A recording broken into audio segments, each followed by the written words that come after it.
ठीक। हम लोग आज पीयूष ग्रंथि यानी कि पिट्यूटरी ग्लैंड के बारे में अच्छे से समझेंगे और ये भी जानना है कि पीयूष ग्रंथि को मास्टर ग्रंथि क्यों कहते हैं। नाम तो सुना है आपने कि पीयूष ग्रंथि को क्या कहते हैं, मास्टर ग्रंथि, लेकिन क्यों कहते हैं, क्या वजह है इसकी, उसके बारे में हम लोग विस्तार से समझेंगे थोड़ा। ठीक है, पहले ये समझिए कि पीयूष ग्रंथि जो है वो है कहाँ पर शरीर में। तो पीयूष ग्रंथि की जो पोजीशन है वो हमारे मस्तिष्क में है। हमारे मस्तिष्क के 3 भाग हैं, अग्र मस्तिष्क, मध्य मस्तिष्क और पश्च मस्तिष्क। तो आगे वाला जो हिस्सा है, जैसे कि हम लोग अग्र मस्तिष्क कहते हैं, इसके भी अलग अलग पार्ट हैं। तो इसका जो आगे वाला हिस्सा है मस्तिष्क का यानी अग्र मस्तिष्क, उसका पिछला जो हिस्सा होता है उसे डायेनसेफेलान कहा जाता है। ऐसा मैंने आपको पहले भी बताया है। तो जो डायेनसेफेलान है उसके भी 2 पार्ट हैं, एक होता है थैलेमस, एक होता है हाइपोथैलेमस। तो ये जो ग्रंथि है पीयूष ग्रंथि, ये हाइपोथैलेमस वाली जगह पर है। ठीक है, और ये एक अंदर गड्ढा पाया जाता है मस्तिष्क में जिसका नाम होता है सेला टर्सिका नाम का गड्ढा, यानी खाली जगह है। और उसी से ये ग्रंथि हाइपोथैलेमस वाली जगह से कनेक्ट है, उसी गड्ढे में लटकी है, मटर के दाने के समान है, गोल आकार की, और लगभग 0.5 से लेकर के 1 ग्राम के बीच, यानी आधा ग्राम से लेकर के 1 ग्राम के बीच ये ग्रंथि हो सकती है। समझ गए। लेकिन ये ग्रंथि बड़ी इंपॉर्टेंट है। क्यों इंपॉर्टेंट है, क्या वजह है? इस ग्रंथि से टोटल 9 हार्मोन निकलते हैं बेटा, और ये जो 9 हार्मोन निकलते हैं वो 9 हार्मोन शरीर में जितनी भी ग्रंथियां हैं और उनसे निकलने वाले जितने हार्मोन्स हैं उन सारे हार्मोन्स पर अपना नियंत्रण रखते हैं। कौन रखता है नियंत्रण? ये जो ग्रंथि है इससे टोटल 9 हार्मोन निकलते हैं, और 9 हार्मोन पूरे शरीर की समस्त ग्रंथियों और उनसे निकलने वाले हार्मोन्स पर अपना नियंत्रण रखते हैं। इसीलिए इस ग्रंथि को मास्टर ग्रंथि कहा जाता है। अब जरा ये देख लीजिए, ये ग्रंथि है वो 3 भागों में बटी हुई है। इस ग्रंथि को वैसे तो बहुत छोटी है, आधा ग्राम से लेकर के 1 ग्राम तक की ग्रंथि है, मस्तिष्क में सिचुएटेड है, स्थित है। लेकिन उस ग्रंथि को भी 9 हार्मोन निकल रहे हैं। मैंने सुविधा के लिए क्या किया, 3 भागों में इस ग्रंथि को बांट रहा हूं।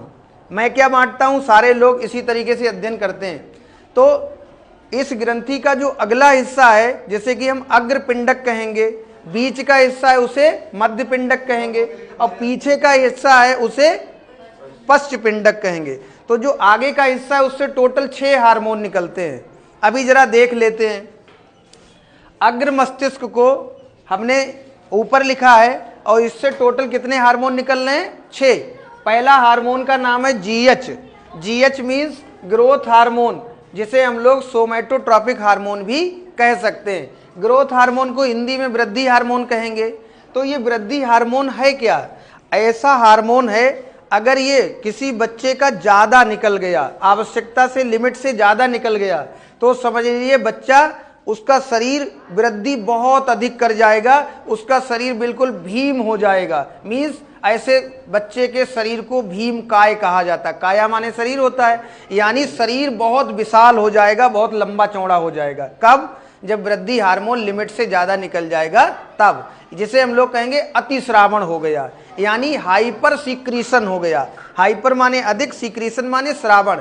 अगर इस ग्रंथि का श्रावण ज्यादा हो गया तो शरीर बहुत ज्यादा लंबा चौड़ा हो जाएगा, शरीर बहुत ज्यादा विकसित हो जाएगा, बहुत ज्यादा वृद्धि हो जाएगी। और अगर इसका हाइपोसीक्रीशन हुआ, मीन्स इसका श्रावण कम हुआ, तो शरीर बौना रह जाएगा, कोई बच्चा पूरी लंबाई चौड़ाई का मनुष्य नहीं बन पाएगा। ठीक है। दूसरा हमारा जो हार्मोन है वो है FSH।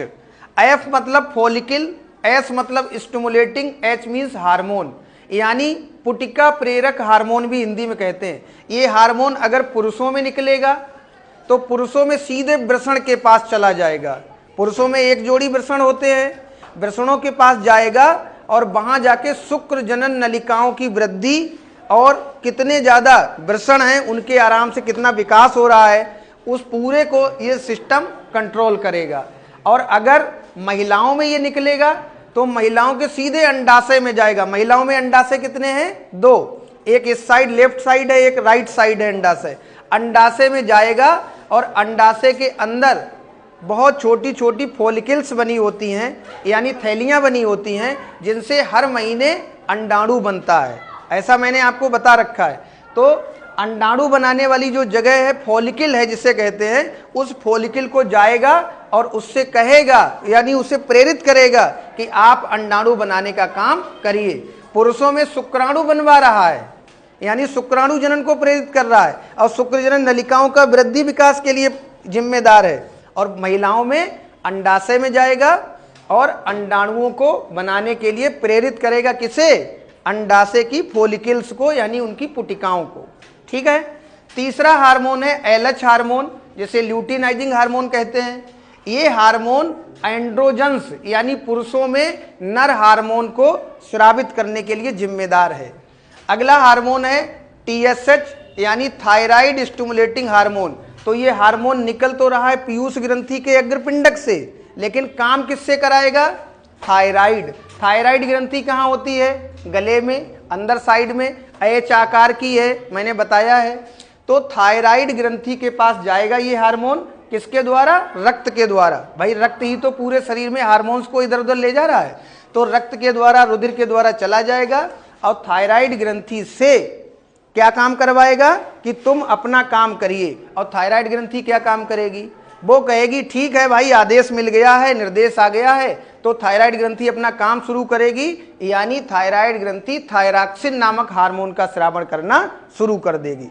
तो थायराइड ग्रंथि थायरॉक्सिन हार्मोन कब निकालती है? जब उसके पास पीयूष ग्रंथि से चल करके ये हार्मोन आता है और उसको प्रेरित करता है कि भाई काम करो, खाली क्यों बैठी हो, अपना काम शुरू करो। अगला हार्मोन है पीआरएल, यानी प्रोलैक्टिन हार्मोन। ये हार्मोन महिलाओं में बहुत उपयोगी है। जब शिशु का जन्म हो जाता है, लैक्टिन या लैक्टोलैक्टा शब्द मैंने कहा दूध से संबंधित होता है। तो प्रो माने शुरुआती और लैक्टिन मतलब दूध, यानी बच्चे का जन्म होगा तो ये हार्मोन तुरंत ही महिलाओं में दूध के स्रावण को प्रेरित करेगा, यानी दुग्ध ग्रंथियों पर अपना काम करेगा और दुग्ध ग्रंथियों से दूध निकलेगा, उसी दूध को शिशु पिएगा, यानी बच्चा पिएगा। ठीक है। तो ये हार्मोन काफी इंपॉर्टेंट है। तो अगला हार्मोन हमारा जो आया वो हार्मोन नंबर 6 है, जिसका नाम क्या है? ACTH hormone. एसीटीएच का पूरा नाम देखिए, एड्रीनो कार्टिकोट्रोपिक हार्मोन। इसका मतलब क्या हुआ? एड्रीनो मतलब एड्रीनल ग्रंथि के ऊपर। पहले तो ये समझिए, हम लोगों के पास कितनी किडनी है? 2, यानी 2 गुर्दे हैं, 2 किडनी हैं, और दोनों किडनी के ऊपर एक ग्रंथि लगी रहती है। एक ग्रंथि इस किडनी के ऊपर और एक इधर के ऊपर। कौन सी ग्रंथि है? क्या नाम है उसका? एड्रीनल ग्रंथि। कौन सी? जिसे हिंदी में अधिवृक्क ग्रंथि कहते हैं। तो अधिवृक्क ग्रंथि या एड्रीनल ग्लैंड जो है उसके 2 भाग हैं। बाहर साइड का बेटा कॉर्टेक्स होता है और भीतर साइड का मेडुला होता है। तो जो कॉर्टेक्स वाला हिस्सा है उससे एक हार्मोन निकलता है, कार्टिसोल नाम का हार्मोन। ये कॉर्टिसोल शरीर में हमारे कब बढ़ता है? जब हम लोग टेंशन में ज़्यादा होते हैं या हमारे ब्लड में ग्लूकोज का लेवल कम हो जाता है, यानी शुगर डाउन चली जाती है, तो ऐसे में कॉर्टिसोल बढ़ जाता है। इस कॉर्टिसोल को मेंटेन करना, इस कॉर्टिसोल का स्रावण करवाना, ये काम किसका है? इस हार्मोन का। यानी ये हार्मोन किडनी के पास जाएगा और उससे ऊपर उपस्थित जो ग्रंथि लगी है, कौन सी? एड्रीनल ग्रंथि, उसके कॉर्टेक्स भाग से कॉर्टिसोल हार्मोन को निकलवाने का काम इसका है। तो आपने देखा कि पीयूष ग्रंथि के अग्रभाग से टोटल कितने हार्मोन निकले? 6। इसके बाद हम लोग आ जाते हैं मध्य पिंडक पर, यानी पीयूष ग्रंथि के मध्य भाग से केवल एक हार्मोन निकलता है। मैंने लिखा है इस भाग से केवल एक हार्मोन का स्रावण होता है, जिसका नाम है मेलेनोसाइट प्रेरक हार्मोन, यानी मेलेनोसाइट स्टिमुलेटिंग हार्मोन, जिसे शॉर्टकट में MSH भी कहते हैं। इसी हार्मोन का एक पुराना नाम भी है जो यहाँ मैंने मेंशन नहीं किया है, अभी मैं बताए दे रहा हूँ। इस हार्मोन को ही पहले इंटरमीडियन के नाम से जाना जाता था। क्या नाम है? इंटरमीडियन।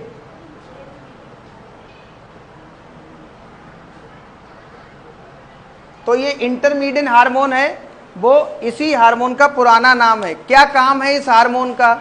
ये हार्मोन हम लोगों के शरीर में जो त्वचा है, तो त्वचा में एक चीज होती है, एक वर्णक पाया जाता है, जिसकी वजह से हम लोगों के त्वचा का रंग होता है। यानी कोई गोरा है, कोई काला है, कोई सांवला है, तो किसकी वजह से है?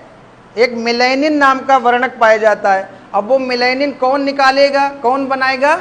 यही वाला हार्मोन, यानी ये मेलेनोसाइट प्रेरक हार्मोन इस बात की जिम्मेदारी लिए पड़ा है कि किसी व्यक्ति की त्वचा का कलर कैसा होगा, उसके त्वचा के ऊपर कितने रंग के चकत्ते होंगे, कितने तिल बनेंगे, ये सारी जिम्मेदारी इसी मेलेनोसाइट की है, जो पीयूष ग्रंथि के मध्य पिंडक से निकलता है। अभी 2 हार्मोन बचे हैं, जो कि कहाँ से निकलेंगे? पश्च पिंडक से। आप देख लीजिए, ये जब 2 हार्मोन हम लोग पढ़ लेंगे तो 6 हार्मोन अग्र पिंडक से निकले, 1 मध्य पिंडक से, और 2 ये 6 और 1 7 और 2 9, टोटल 9 हार्मोन। जरा आपको मैं बताता हूँ, मध्य पिंडक के बाद पश्च पिंडक पढ़ रहे हैं, इस भाग से 2 हार्मोन्स का स्रावण होता है। पहला हार्मोन कौन है? Oxytocin hormone. ये हार्मोन महिलाओं में बड़ा इंपॉर्टेंट रोल प्ले कर रहा है। जब बच्चे का जन्म होने वाला होता है तो ये हार्मोन महिलाओं के गर्भाशय में बहुत तेजी से क्रिया करता है, कृमाकुंचन की ऐसे, और बहुत तेजी से उस पर प्रेशर बनाता है कि आप क्या करिए, यानी गर्भाशय को इस तरीके का माहौल देता है कि गर्भाशय से बच्चा बाहर की ओर उस पर पुश करे, धक्का मारे। गर्भाशय बच्चे पे धक्का मारेगा बाहर निकालने के लिए, और गर्भाशय का जो बाहर का हिस्सा है, यानी गर्भाशय का दरवाजा है, गर्भाशय का जो मुख है, द्वार है, जिसे हम सर्विक्स कहते हैं। क्या बोलते हैं? सर्विक्स। इस सर्विक्स वाले भाग को काफी रिलैक्स करेगा और उसको धीरे धीरे से खोलेगा। जब इसका गर्भाशय का द्वार जब खुलेगा तो होगा क्या कि जो अंदर का शिशु है वो आसानी से बाहर निकलेगा। अर्थात ये हार्मोन किसी महिला के अंदर जब वो बच्चे को जन्म देने जा रही है, यानी प्रसव होने वाला है, तो गर्भाशय में कृमाकुंचन करेगा और उसके सर्विक्स भाग को चौड़ा करेगा, जिससे शिशु बड़ी आसानी से आराम से बाहर आ जाएगा। ठीक है, यानी प्रसव को आसान बनाता है। यही हार्मोन बड़ा इंपॉर्टेंट है। गाय में, भैंस में आपने देखा होगा दूध के लिए आजकल इंजेक्शन लगाया जा रहा है, तो कौन सा हार्मोन है? यही ऑक्सीटोसिन हार्मोन। यानी गाय भैंस में दूध निकालने के लिए, दूध उतारने के लिए किस हार्मोन का इंजेक्शन लगाया जाता है? इसी ऑक्सीटोसिन हार्मोन का। काफी इंपॉर्टेंट है। लास्ट हार्मोन हमारा है वैसोप्रेसिन, जिसे हम लोग एडीएच हार्मोन भी कहते हैं। क्या नाम है इसका? एडीएच। इस हार्मोन की वजह से बड़ा फायदा रहता है। हम लोगों में किडनी का काम क्या है? जितना भी खून है, जितना भी रक्त है, उसमें से गंदगी यानी अपशिष्ट पदार्थों को छान के अलग करना काम है किडनी का। लेकिन जब किडनी ये चीज़ छानती है तो उसमें पानी की मात्रा बहुत चली जाती है। किसके संग में? उत्सर्जी पदार्थों के संग में। अगर ये हार्मोन ना हो एडीएच, तो सारा पानी उस गंदगी के साथ शरीर से बाहर निकल जाएगा और हमारे पास जल की हानि हो जाएगी। ये हार्मोन इतना इंपॉर्टेंट है कि किडनी ने जो भी चीज़ छानी है, जो भी चीज़ अलग की है, उसमें से अतिरिक्त पानी का पुनर्अवशोषण करता है। यानी अतिरिक्त पानी को फालतू में शरीर से बाहर नहीं जाने देगा, केवल जरूरी पानी ही मूत्र बन के निकलेगा। जो एक्स्ट्रा पानी था उसको फिर से अवशोषित करके शरीर में जल की हानि को रोकता है। अगर ये हार्मोन कम निकला तो व्यक्ति बार बार टॉयलेट करने जाएगा, क्योंकि मूत्र में जितना पानी था, चाहे वो जरूरी था चाहे वो एक्स्ट्रा था, वो सारा पानी बाहर निकलेगा मूत्र बन के। कब? जब इस हार्मोन की कमी होगी और व्यक्ति को बार बार मूत्र जाना पड़ेगा। ऐसा लगेगा इसको मूत्र करने की लत लग गई, इसीलिए इस बीमारी का नाम हो जाता मूत्रलता। क्या नाम है? मूत्रलता। इस बीमारी को इंग्लिश में डायबिटीज इंसिपिडस कहा जाता है। कुछ लोग ये कहेंगे सर डायबिटीज तो आप गलत बता रहे हो। वो जो आप डायबिटीज समझ रहे हैं, जिसे शुगर कहते हैं, जिसे मधुमेह कहते हैं, जिसमें इंसुलिन का लेवल बहुत कम हो जाता है, वो डायबिटीज मेलिटस होती है। लेकिन ये डायबिटीज इंसिपिडस है, जिसे हिंदी में मूत्रलता कहा जाता है। तो डायबिटीज मेलिटस की बात मैं नहीं कर रहा हूँ, मैं किसकी बात कर रहा हूँ? Diabetes insipidus. इसको हम लोग मूत्रलता या